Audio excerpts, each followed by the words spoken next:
सर्वप्रथम कुकरमध्ये 2 कप पाणी, 1 कप स्वच्छ धुवून घेतलेली भगर व अर्धा चमचा मीठ ॲड करून मिक्स करायचं आणि कुकरला 3 शिट्या काढून घ्यायच्या आहेत. कुकरला 3 शिट्या झाल्यावर कुकर पूर्णपणे थंड झाल्यावर ओपन करायचा आणि शिजलेली भगर एका परातीमध्ये काढून भगर पूर्णपणे थंड करून घ्यायची. भगर पूर्ण थंड झाल्यावर त्यामध्ये 2 मध्यम आकाराचे उकडून किसून घेतलेले बटाटे, पाव कप शेंगदाण्याचा कूट, 5 चमचे दही, 4 बारीक कापून घेतलेल्या हिरव्या मिरच्या व अर्धा चमचा मीठ ॲड करून सर्व जिन्नस व्यवस्थित मिक्स करायचे आहेत. हे सर्व जिन्नस 4 ते 5 मिनिटे मिक्स करत राहायचे, म्हणजे मेदूवडे बनवताना वड्यांना क्रॅक जाणार नाही. मिश्रण 5 मिनिटे मळून झाल्यावर पाण्याचा हात घेऊन लिंबा एवढा गोळा तोडून त्याला गोलाकार आकार देऊन चापट करायचा आणि मध्ये होल पाडून घ्यायचं.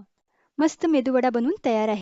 सर्व वडे बनवून तयार आहेत. कढईमध्ये तेल गरम झाल्यावर तेलामध्ये मेदूवडे सोडूयात व लो टू मिडियम फ्लेमवर मेदूवडे तळून घेऊयात. सर्व वडे उलटसुलट करून छान गोल्डन रंगावर तळून घ्यायचेत. वड्यांना छान गोल्डन कलर आला की मेदूवडे प्लेटमध्ये काढून घेऊयात. मस्त उपवासाचे कुरकुरीत मेदूवडे